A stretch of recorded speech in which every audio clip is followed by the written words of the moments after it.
کشوری که توی شهرش به مردم مسلمان خونه نمیفروشن، کشوری که پر از آثارهای باستانی خفن و جاذبه‌های دیدنیه، کشوری پر از سلبریتی‌های معروفی که احتمالاً ایرانی‌ها هم میشناسنشون. با من تا آخر ویدیو همراه باش. لبنان کشور عربی در عمق خاورمیانه، پر از زیبایی‌ها و دارای قدرت بالا در دنیای مد و فشن‌های خاص جهان، کشوریه که حتی عطر هم به دنیا عرضه میکنه. راستی یه سلبریتی‌های معرفی کردیم تو این ویدیو که از لبنان برگاتون میریزه. منو سابسکرایب کنید و بریم تا آخر ویدیو. شماره 5، عجایب تو لبنان. غار جهیتا تو لبنان به غار مکعبی شکل نیز معروفه. یکی از جاذبه‌های گردشگری لبنان به شمار میره. غار جهیتا تو لبنان در سالهای دور محل زندگی انسان‌های اولیه بوده. جالبه که بدونی شهری مسیحی تو لبنان خرید و کرایه ملک از سمت مسیحیان به مسلمانان رو منع کردن. آنها به این دلیل که هویت شهر مسیحی بمونه و مسلمونا با رشد جمعیت و غیره نتونن به شهر رنگ و بوی اسلامی بدن، به اونها خونه نمیفروشن. تاریخ این کشور به 5000 سال قبل از میلاد مسیح برمیگرده و در عهد باستان لبنان رو سرزمین فن قیهام میخونن. مردم لبنان تقریبا در همه جا، حتی اماکن عمومی مانند اتوبوس و خیابان‌ها سیگار میکشن. شاید به مذاق افراد غیر سیگاری خوش نیاد و اذیت کننده باشه، ولی این امر کاملا طبیعی تو لبنان وجود داره.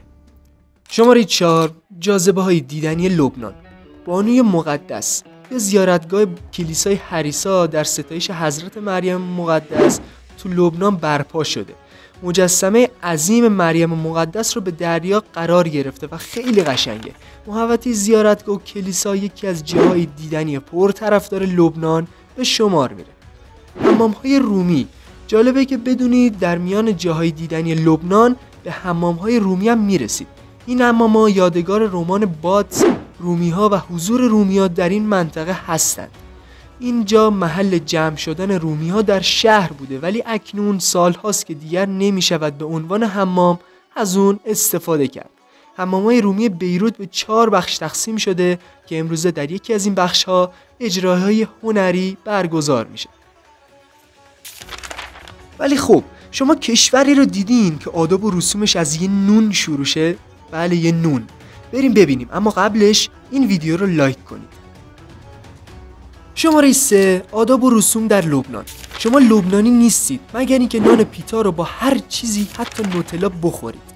در برخی موارد بعضی افراد حتی سالاد تبوله رو با نان پیتا میخورن، زیرا لبنانی‌ها باور دارن که هر چیزی با این نون خوشمزه تره. مهمون نوازی هم به عنوان یکی از سنت‌های اجتماعی و مایه مباحات مردم لبنان به شمار میره. در فرهنگ این کشور پذیرایی از مهمان باعث غرور و سربلندی میزبان میشه. البته نباید انتظار داشت به محض دیدن یک غریبه اونو به صرف غذا به منزل دعوت کنن. راستی کم پیش میاد صبح در یک خانه لبنانی از خواب بیدار شید و خبری از آهنگ‌های خواننده زن لبنانی فیروز با صدای بلند تو سرتاسر خونه نباشه. شماره 2، درون لبنان. لبنان در باختر با دریای مدیترانه و در شمال و خاور با سوریه و در جنوب با اسرائیل مرز مشترک داره. زبان لبنانی ترکیب از انگلیسی، فرانسوی و عربی و حتی گاهی زبانهای دیگر هم هست. پایتخت این کشور بیروته و جمعیت این کشور تقریبا 6,900,000 نفره.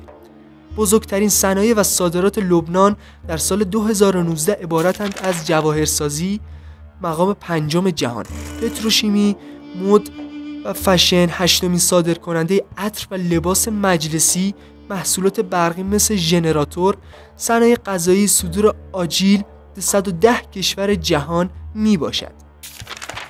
اگه مثلا میخواستین لبنان یکی از همسایه کشورمون باشه، دوست داشتین با کدوم از کشورهای همسایه‌مون جابجاشون کنید؟ منتظر کامنتاتون هستم دوستان. شماره 1، شخصیت‌های معروف لبنانی.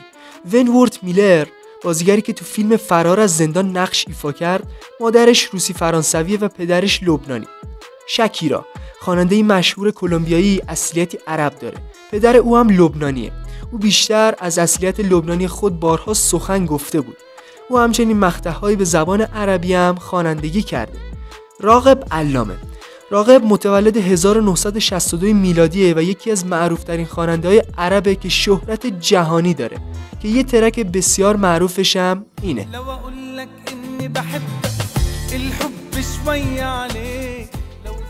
حیفا وهبی، خواننده زن عرب.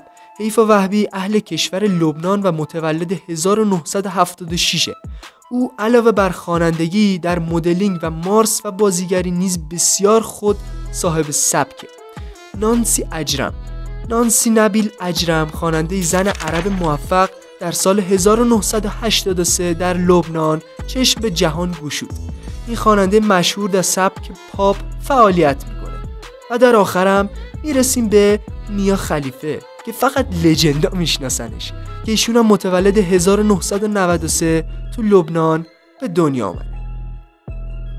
ما که رفتیم، ولی حالا شما رو میخوام هدایت کنم به یک کشور که واقعا یه مکان برای مسافرت‌های خفن و استوریای توپه. این ویدیوی سمت راست در مورد همین کشور یعنی ویتنامه. اونم ببینید و امیدوارم لذت ببرید. من رام حتما سابسکرایب کنید و تا دیدار بعد بدرود.